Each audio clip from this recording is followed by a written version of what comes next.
You want to support Roland Martin Unfiltered? Be sure to join our Bring the Funk fan club. Every dollar that you give to us supports our daily digital show. There's only one daily digital show out here that keeps it black and keep it real as Roland Martin Unfiltered. Support the Roland Martin Unfiltered daily digital show by going to RolandMartinUnfiltered.com. You can make this possible. Joining me right now is the Pediatric Emergency Medical Specialist, Dr. Dan Fagbuyi. Dr. Fagbuyi, welcome to Roland Martin Unfiltered. Hey, thank you for having me. So first off, we saw the story of the 5-year-old girl who was the child of 2 emergency responders who died in Detroit. I think that was the youngest victim has been a 4-month-old child. And so just give our viewers an understanding of how children are vulnerable to coronavirus. Kids and adults, everybody's pretty much vulnerable because it's new. However, for children, I'll just give you some unique features that make children unique. One is that they tend to be low to the ground. And so for whenever things are on the ground or objects that they grasp, they put and touch those surfaces and can contain viruses or bacteria and things like that. Some will argue that's how we get our immunity. That's one. But when you have something that's novel, that's new, where the immune system hasn't been exposed to it, it can have an impact on them. Other things with regards to children are, one, they can't always speak for themselves. So we have to kind of figure out what their symptoms are. So when I'm seeing children, or either if I'm seeing adults, when I'm seeing children, they have to be able to communicate and say, hey, I have this and that. Well, sometimes they don't have those signs. We just have to go by our instinct and understanding how we assess them. Do they have a fever? Are they acting fussy? They're not eating as well, not drinking as well.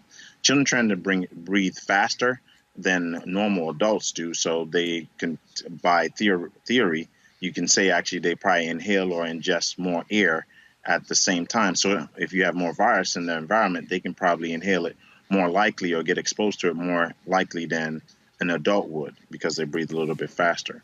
So those are just some little certain differences. Their skin will tend to be a little bit different and thinner than the adult. So when bacteria and viruses get on their skin, they can get absorbed.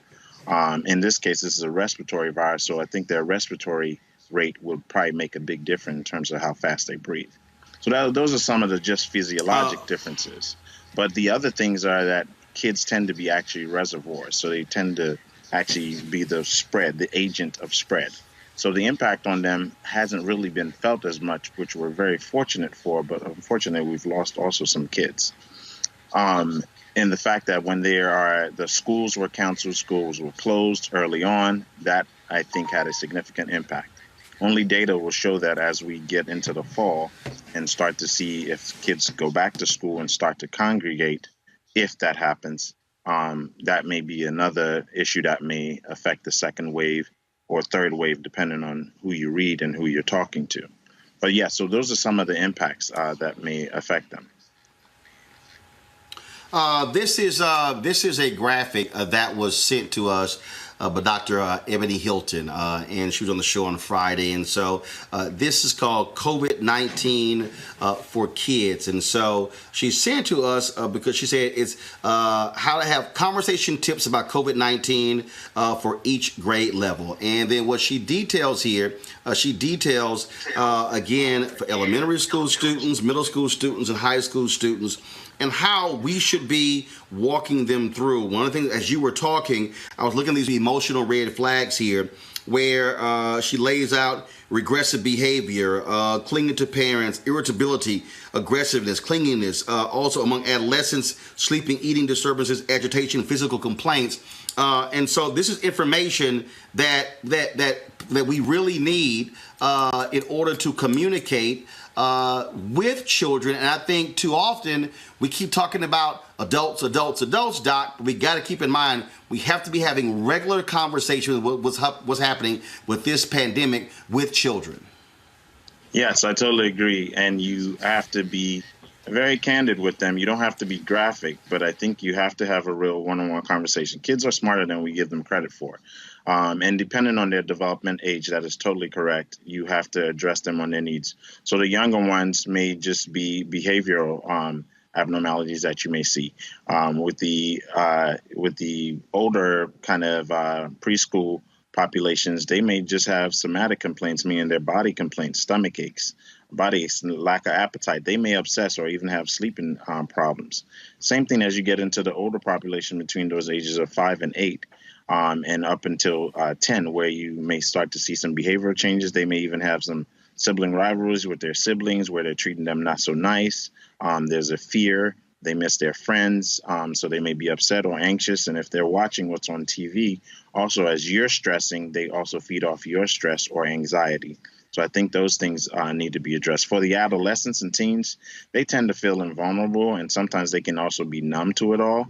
So they might not pay attention to it as much or feel like, this doesn't faze me. It's not bothering me because I'm just going to be in my room and be on technology and do my thing. But then there's some that will have other body complaints that may affect them also. And yes, the dialogue has to be there, what a plan is. So trying to engage them in the discussion about why we're social distancing and what the reason, break down the science to them as best as you can so they understand it. Give them tasks to do or projects around it. There are many resources on the Academy of Pediatrics website for children. That's the AAP, that's the organization that deals with children and has over 60,000 providers, pediatricians all around the globe that can provide resources in addition to the CDC website. And the CDC and the Academy of Pediatrics actually work well together, have collaborated on multiple issues from pandemics to other types of events that may affect children to make sure that they're surviving and doing well. All right, Dr. Dan Fagbuyi, we certainly appreciate it. Thank you so very much. Every single night, we've got some of the top black experts. You're not going to see them on cable news or broadcast news because you swear black people aren't experts when it comes to this health crisis.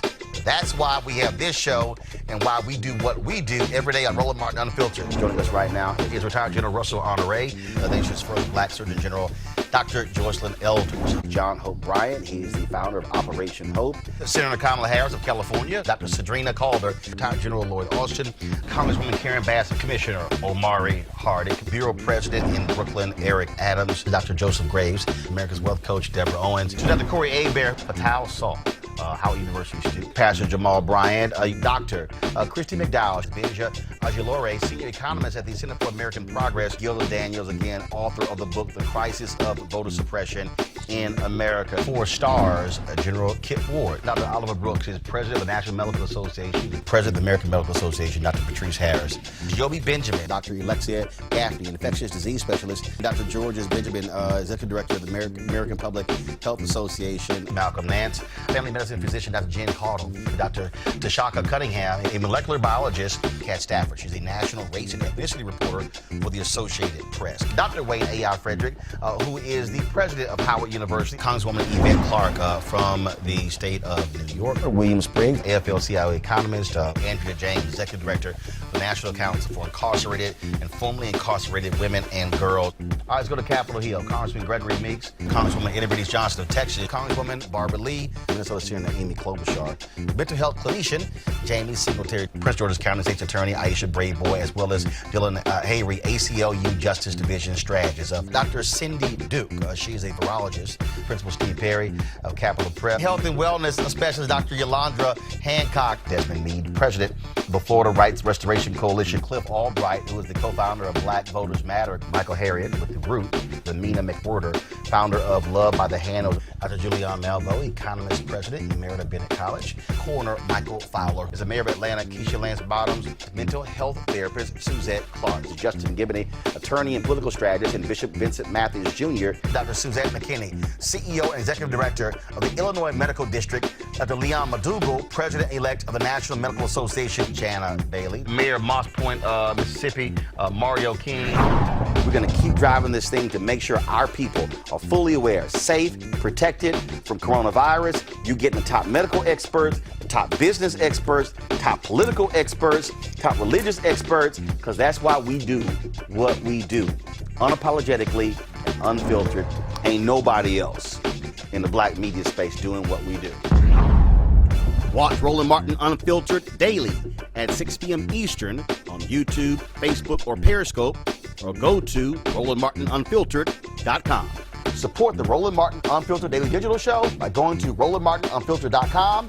Our goal is to get 20,000 of our fans contributing $50 each for the whole year. You can make this possible. RolandMartinUnfiltered.com.